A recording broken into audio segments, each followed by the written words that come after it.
ஒரு லீடர் அந்தஸ்தில் சீமான் காரைக்குடியில் வெற்றி பெறுவார்னு நான் கருதுகிறேன். எம்ஜிஆர் 30 விழுக்காடு எடுக்கும்போது அருப்புக்கோட்டையில் 60 விழுக்காடு எடுத்தாங்க. ஜெயலலிதா 20 விழுக்காடு எடுக்கும்போது போடியில் 50 விழுக்காடு எடுத்தாங்க. ஒரு லீடர் காட்டு எமர்ஜ் ஆகி வரும்போது மக்கள் ஒரு ஆதரவு கொடுப்பாங்க. இன்னைக்கு சீமான் மட்டும்தான் தனித்து போட்டி. நான் என்னோட கணிப்புப்படி சொல்கிறேன், ரெட்டிகல் சர்வே சீமான் விஷயத்தில் இதுவரை சரியாக தான் சொல்லியிருக்கேன். சீமான் தான் லீடர். எடப்பாடி ஸ்டாலினுக்கு மாற்றான லீடர் சீமான் தான் மக்கள் உறுதிப்படுத்திட்டாங்க. 18 விழுக்காடு என்டிஏ ஓட்டுகளில் பெரும்பகுதி சீமானுக்கு போகும். மாற்று தலைவர் நினைக்கிறது மக்கள் வாக்கு சீமானுக்கு தான் போகும். ஸோ இன்னைக்கு தமிழக அளவில் என்டிகே விஜய் சீமான் கம்பேரிசனில் சீமான் எமர்ஜ் ஆகியிருக்காரு. அதிமுக அதிக அளவிலையும் திமுகவை குறைவாக வீக்கன் பண்ணுவார்.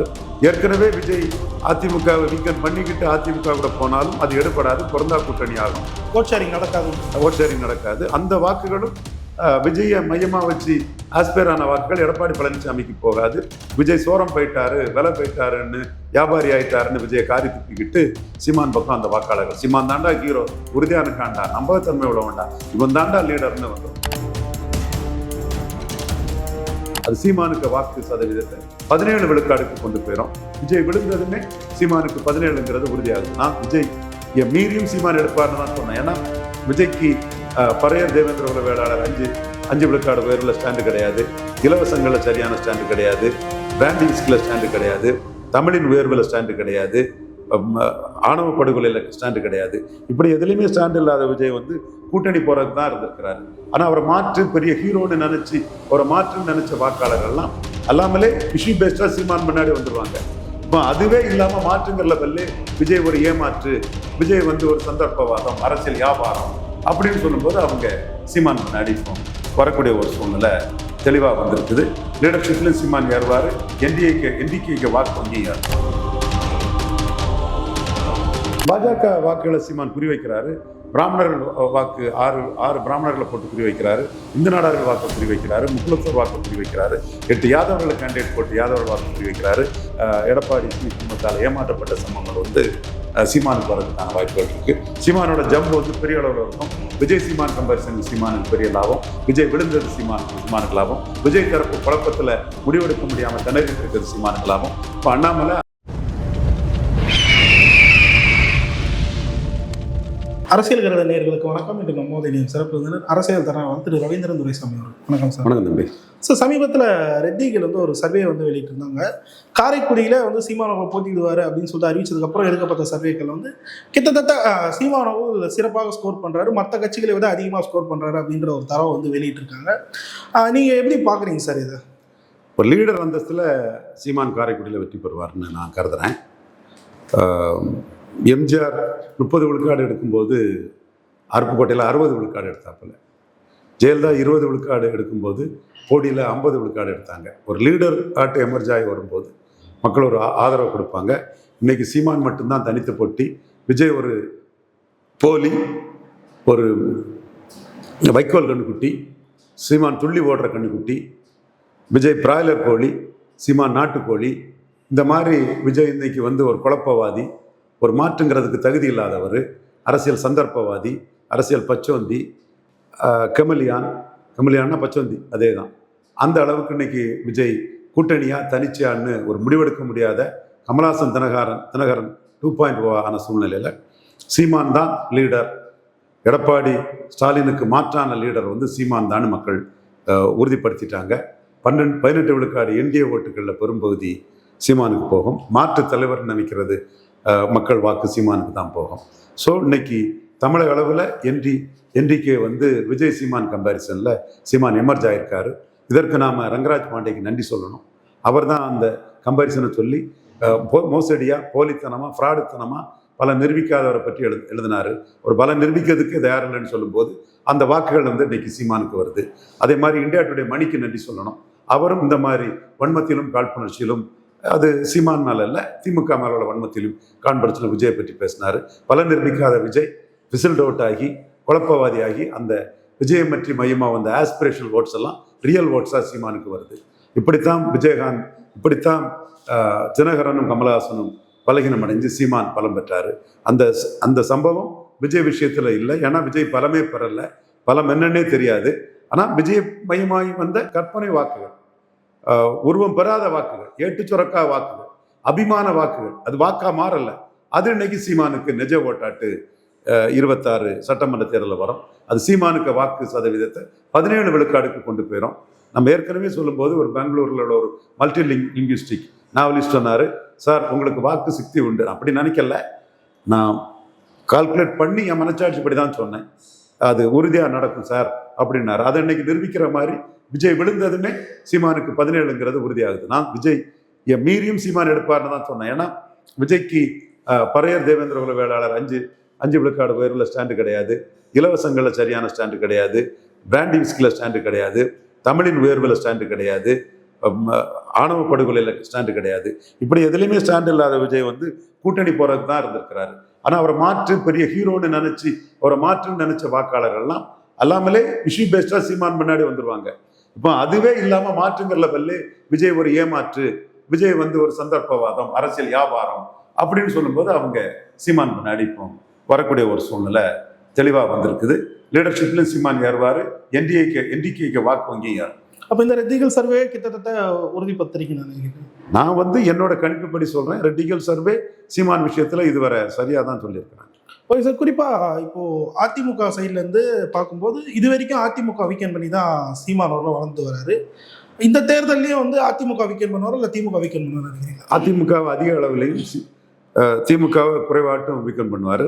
ஏற்கனவே விஜய் அதிமுகவை வீக்கெண்ட் பண்ணிக்கிட்டு அதிமுக கூட போனாலும் அது எடுபடாது, பொருந்தா கூட்டணி ஆகும், ஓட் ஷேரிங் நடக்காதுன்றீங்க. ஓட் ஷேரிங் நடக்காது. அந்த வாக்குகளும் விஜயை மையமாக வச்சு ஆஸ்பேரான வாக்குகள் எடப்பாடி பழனிசாமிக்கு போகாது.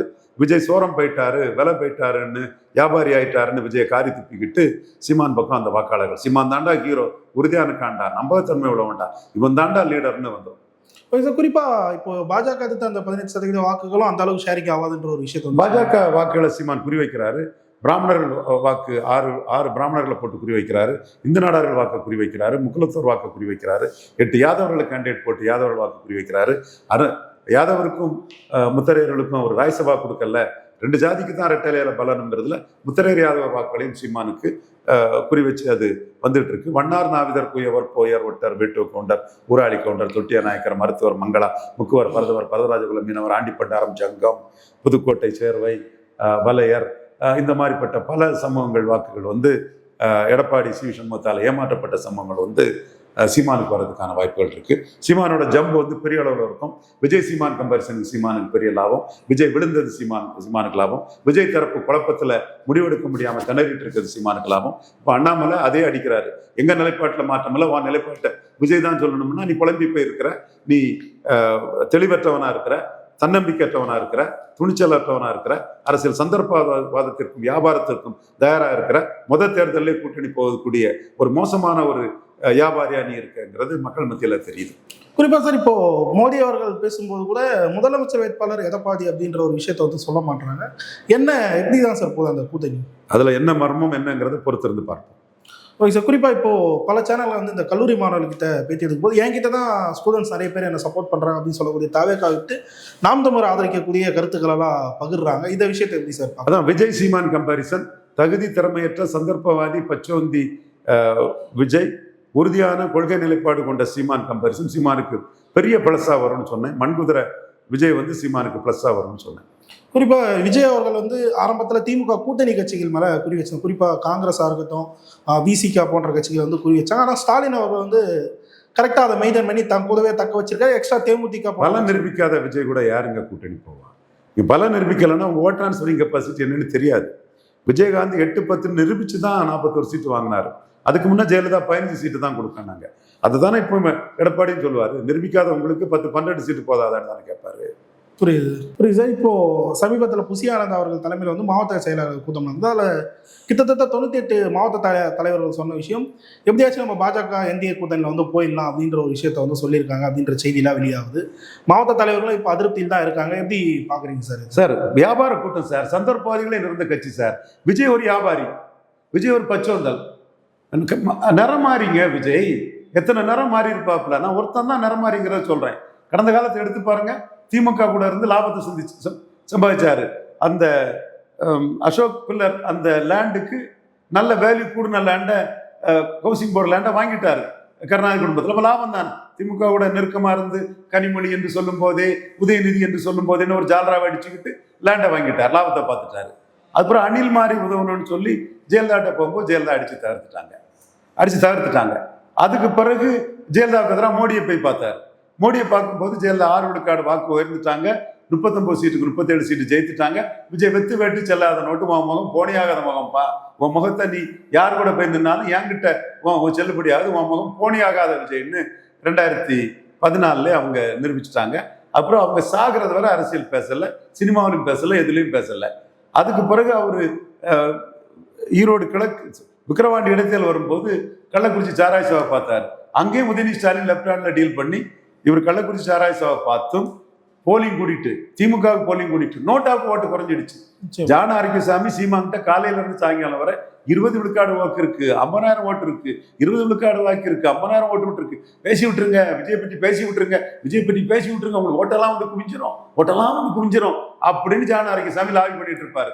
நான் சொல்லுவேன், ஈரம் மண்ணு எருக்கட்டி சாம்பலும் கிடையாது, பல நிரூபிச்சாதான் ஓட்டுன்னு நான் சொல்லுவேன். ரங்கராஜ் பாண்டே இந்தியா டுடே மணியும் கேட்டுடுங்கப்பா, பல நிரூபிச்சாதான் ஓட்டு, அட்டுத்தனமா பேசாதீங்க, நிரூபிச்சாதான் ஓட்டு ஒருத்தனுக்கு. அப்போ சீமானு ஒரு கட்டத்துல அண்ணன் தம்பியும் சேர்ந்தா உதயநிதியை விட்டுருமாங்கிற மாதிரி ஒரு வார்த்தையை விட்டுட்டாரு. என்ன ஆச்சு? ஒண்ணுமே ஆகல, நோட்டாவுக்கு வாக்கு குறைஞ்சு போச்சு. அப்போ 50,000 ஆன்லைன் ஓட்டர்ஸ் இருக்காங்கிறலாம் பச்சை புடுகு. 10 கோடி பிராண்டிங்காக மனச்சாட்சி இல்லாம ஜான ஆரோக்கியசாமி சொன்ன பொய். அடுத்து ஈரோடு கிழக்கு வருது. விஜயெல்லாம் ஒரு ஆளே இல்லை, விஜய்க்கு முகம்லாம் போனி ஆகாதுங்கிறத விக்கிரவாண்டியில சீமான் புரிஞ்சுக்கிட்டாரு. அஜித் என்ன பைக்கு, சீமான் சின்ன மைக்கு, அஜித் என்ன பைக்கு, சீமான் சின்ன மைக்கு, அஜித் என்ன பைக்கு, சீமான் சின்ன மைக்குன்னு தான் நாம் தமிழர் ஓட்டு கேட்டான். அப்ப விஜய் ஒரு நத்திங், விஜய் போனி ஆகாத முகம் அப்படின்னு, போண்டா முகம் போனி ஆகாத முகம்னு, பார்த்த முகம் பழகின முகம் போனி ஆகாத முகம்னு விஜய்க்கு ஓட்டு இல்லைங்கிற மாதிரி தான் நாம் தமிழர் சொல்லி 16 விழுக்காடு வாக்கு எடுத்தாங்க. 16 விழுக்காடு வாக்கு எடுத்தாங்க. இடைத்தேர்தலில் 16 எடுத்தா பொது தேர்தலில் அது அப்படியே ரிஃப்ளெக்ட் ஆகும்னு சொல்லியிருந்தீங்க. அப்படியே ரிஃப்ளெக்ட் ஆகும்னு சொல்லியிருந்தேன். ஸோ விஜய்க்கு முகம் போனி ஆகாத முகம், சினிமாவில் போனியான முகம், அரசியலில் போனி ஆகாத முகம். அது விக்கிரவாண்டிலையும் ஈரோடு கிழக்குலையும் எதிரொலிச்சு ஜெயலலிதா 2014 இது பண்ணாப்புல. அப்போ இந்த முகத்தை காட்டுனா ஓட்டுன்னு சொல்லும் போது நிரூபிச்சுக்கிட்டு நீங்க சொன்னா மரியாதை. புரியுது. முட்டாள்களா? திருமங்கலம் விஜய், திருப்பரங்குன்றம் விஜய், நீ எங்க ஓட்டை நிரூபிச்சிருக்க? அணில் மாதிரி 2011 உதவுன, அது ஒரு 1 லட்சம் ஓட்டு வந்திருக்கும். 14 ஜெயலலிதா நத்திங், செல்லாத நோட்டு, போனி ஆகாத முகம்னு உன்னை தோல்வியாளனை காட்டிட்டு போயிட்டாங்களே. 2024க்கு பிறந்த இடைத்தேர்தலில் உதயநிதி லெப்ட் ஹேண்ட்ல டீல் பண்ணி இந்த முகம் போனி ஆகாது விக்கிரவாண்டியிலன்னு காட்டிட்டு போயிட்டார. அப்போ நிரூபிச்சாதான் ஓட்டு. நிரூபிக்கிறதுக்கு முன்ன கூட்டணி போனா அது சந்தர்ப்பவாதம், பச்சோந்தித்தனம், அரசியல் வியாபாரம். அந்த வியாபாரம் பண்ணக்கு தான் நீ வந்திருக்க. நீ 214 போடுறதுக்கு உனக்கு தெம்பு இல்லை, திராணி இல்லை, கேண்டிடேட் இல்லை. முழுக்க மோசடியா 10 கோடியை வச்சு பிராண்டிங் பண்ணி சினிமா பாப்புலாரிட்டியை வச்சு ஒரு வியாபாரத்துக்கு நீங்க வந்திருக்கீங்க. அந்த வியாபார அரசியலை பண்றீங்க. இதுல நீங்க மாட்டிக்கிட்ட இடம் மோடி கிட்ட மாட்டிக்கிட்டீங்க. ஜனநாயக அடி, சிபிஐ இது, ஐடி இதுன்னு அடிக்கிறாங்க. இதுல தாங்க முடியாம கூட்டணி வதந்தியை பரப்புறீங்க. பாஜகவிலையும் ஒரு தரப்பு உங்களை ஏத்துக்கிட தயாரா இருக்கான், அதே நம்ம மறுக்க கூடாது. ஆனா அண்ணாமலை தெளிவா சொல்றாரு, நிலைப்பாட்டுல மாற்றம் இல்லைங்கிறாரு. அப்ப அண்ணாமலை என்ன சொல்றாரு? ஆர்டி டீம் கருத்தும் அண்ணாமலை கருத்தும் ஒரே நேர்கோட்டில் இருக்குது. விஜயை இன்னைக்கு ஆளாக்கி விட்டா 29 மோடிக்கு எதிராக போவார். அப்போ விஜய் இப்போ ஆளாக்கி விடக்கூடாது. இப்போ இனிமேல் விஜய் கேவலப்பட்டுட்டார், அசிங்கப்பட்டுட்டார். சீமான் மாதிரி ஸ்டெடியா 214 நிற்க முடியல, அவரால் ஸ்டெடியா 214 நிற்க முடியல. புரியுது. தினகரன் மாதிரி என்டிஏக்குள்ள வெளியே போயிட்டு உள்ள வந்த கதையில ஒரு கதை இருக்குது. சசிகலா ட்ரீட்மெண்ட் வந்துருமோங்கிற அச்சம் இருக்குது. அண்ணாமலை சொல்றது சசிகலா ட்ரீட்மெண்ட் தாங்கிறார். நிலைப்பாட்டில் மாற்றம் இல்லைன்னு இப்போ அண்ணாமலை சொல்றாரு. அப்போ அண்ணாமலை டீயும் காஃபியும் சேர்த்தா பொருந்தா கூட்டணி ஆயிரும், எலித்தவள நட்பாயிரம்னு அண்ணாமலை சொல்றாரு. அதுலயும் டீ காஃபிங்கிறது என்டிஏக்கு 18 விழுக்காடு ஓட்டு, பிஜேபிக்கு 11.4 விழுக்காடு ஓட்டுன்னா அது ப்ரூவ்டு காஃபி. அப்ப விஜய்க்கு டீங்கிறது கற்பனை டீ. தேர்தல் ஆணையம் சொல்லல, கருத்து கணிப்பில் சொல்லலாம், குப்பை கூடையில தூக்கி போட வேண்டியதுதான். ஸோ இந்த இடத்துக்குள்ள பாப்புலாரிட்டியை வியாபாரம் பேச பார்க்குறாரு. நிரூபிக்காத ஓட்டுக்கு எடப்பாடி என்ன 12 சீட்டு கொடுப்பாரா? அவரை ஏமாற்ற முடியுமா? அவரை ஏமாற்ற முடியுமா? இப்போ அந்த பிராமணர்களை வேட்பாளராக போட்டது ஒரு பொதுத்தள பார்வையை நாம் தமிழர் பக்கம் திருப்பி இருக்கா, எப்படி களத்தில் எப்படி இருக்கு சார்? பிராமணர்கள் மட்டும் இல்லை, 8 யாதவர்களை போட்டிருக்கிறாரு, 6 தொகுதியில் ஆதி தமிழர்களை போட்டிருக்காரு, 2 தொகுதியில் தேவேந்திர வேளாளர் போட்டிருக்காரு, வண்ணார் நாவிதர் குயவர் போன்ற விளிம்பு நிலை சமூகங்களை போட்டிருக்கிறாரு, பரவலாக வாழக்கூடிய சமூகங்களை போட்டிருக்கிறாரு, முத்திரையர்களுக்கு முக்கியத்துவம் கொடுத்துருக்காரு. இதெல்லாம் ஏன் பேசலைன்னு கேட்குறாரு. பிராமணர்களையும் போட்டிருக்கேன், போட்டால் நீயும் கொடு, ஸ்ட்ராங்காக தான் பேசுகிறார். பிராமண சமுதாயம் சீமானை நம்புறாரு. வரலாற்று தவறுகளுக்கு சீமான் அதை சரி செய்யக்கூடிய ஒரு பெரிய ஒரு வரலாற்று நிகழ்வில் இருக்கிறாரு. அதை உணர்வுள்ள பிராமணர்கள் அதை உணர்றாங்க. அதே வேளையில் 6 பிராமணர்கள் கேண்டிடேட்டாக போடக்கூடிய சீமான் காகிதம் இல்லது சாய்ப்புக்க பெருமை, மாட்டிறைச்சியோட சத்து, இதை பற்றியும் பேச தயங்குறது இல்லை. மனசில் பட்டதை போல்டாக பேசக்கூடிய ஒரு லீடர் சீமான். குறிப்பாக இப்போ வேட்பாளர்கள் களத்திலே போய் வேலை செய்ய ஆரம்பிச்சுட்டாங்க. நாம் தமிழர் சார்பாக திமுக அதிமுக அவங்க கட்டமைப்பிற்கு ஈஸியாக மக்களை வந்து அப்ரோச் பண்ணுவாங்க. தாவேகா எப்படி இதை டீல் பண்ண போறாங்க? தனிச்சு நிற்காங்களா, கூட்டணி போறாங்களா, மோடியோட மிரட்டல்ல அரசியலை விட்டே போக போறாங்களா, பொறுத்திருந்து பார்ப்போம். அவங்கள மிரட்டல் இன்னும் வந்துட்டு தான் இருக்குன்றீங்களா சார்? மிரட்டல் ஜனநாயகத்துக்கு நடந்தது மிரட்டல் தானே. நீ மிரட்டலுக்கு பணிஞ்சு தானே இருக்க. உன்னை தைரியம் இருக்குன்னா சென்சார் போர்டுக்கு எதிராக உன் கட்சிக்காரங்களை வச்சு ஆர்ப்பாட்டம் பண்ணலாம். புரியுது. ஆனால் அவர் அந்த எஸ்ஓபி எதிர்த்து ஆர்ப்பாட்டம் போராட்டம் பண்ணிட்டு வராங்க. அவங்க அதை எப்படி பார்க்குறீங்க? அதாவது ஜாதிவாரி கணக்கெடுப்பு நீங்கள் ஆர்ப்பாட்டங்கிறீங்க. சீமான் தட்டி தூக்கி போட்டுட்டு போயிட்டார். எம்ஜிஆர் தான் ஜாதிவாரி கணக்கெடுப்பு நடத்தாமல் தமிழர்களுக்கு அநீதின்ட்டார். முத்திரையர் யாதவர் செங்குந்தர் உடையார் விஸ்வகர்மாவுக்கு அநீதி, பரவலாக வாழக்கூடிய சமூகம், வண்ணார் நாவிதர் குயவர்களுக்கு அநீதி. நீங்கள் வன்னியர்களோட வீரம் தெரிஞ்ச போராட்டத்தை அசிங்கப்படுத்துறதுக்காக நீங்கள் ஜாதிவாரி கணக்கெடுப்பு நடத்தினா மேனன் எவ்வளோ தெரிஞ்சிருக்கணும். எம்ஜிஆர் அநீதி அடிச்சிட்டாருன்னு ஜாதிவாரி கணக்கெடுப்பில் எம்ஜிஆரை அடிச்சிட்டாரு. என்ன நீ எம்ஜிஆரையும் ஜெயலலிதா உண்டுகோலாக வச்சுக்கிட்டு ஜாதிவாரி கணக்கெடுப்பு நடத்தினா அது அப்படி சொன்னால் யார் அதை ஏற்றுக்குவா? ஜாதிவாரி கணக்கெடுப்பு நடத்தாதோட கல்பிரிட் எம்ஜிஆர்னு அடிக்கிறார் சீமான். இந்த சமூகங்களுக்கு அநீதினு அடிக்கிறார் சீமான். அதான் பார்ச்சூன் ஃபேவர்ஸ் த பிரேவ். நீ தைரியம் இல்லை எம்ஜிஆர் ஜெயலலிதா உண்டுகோலை வச்சு போவேன், பலன் நிரூபிக்காமலே உன் சினிமா பாப்புலாரிட்டியை வச்சுக்கிட்டு அரசியல் வியாபாரம் பேசி பச்சுவந்தியாக போவேன். அதான் விஜய் சீமான் கம்பேரிசன். சீமானுக்கு ப்ளஸ் என்ன? இறுதியாக ஒரே ஒரு கேள்வி தான் சார். முதல்ல வந்து நாங்கள் ஊழலை ஒழிப்போம் அப்படின்னு சொல்லிட்டு பேசிய தாவேக்கா வந்து இப்போ ஊழலை வந்து ஒழிக்க முயற்சிப்போம் அப்படின்ற ஒரு மைண்ட் செட்டுக்கு வந்து வந்திருக்காங்க. எப்படி பார்க்குறீங்க? சந்தர்ப்பவாதிகள், சுயநலவாதிகள், பச்சுவந்திகள், கயலாங்கட கட்சி. சார் பல்வேறு கேள்வி தெளிவாக இருந்துச்சு. நேரத்துக்கு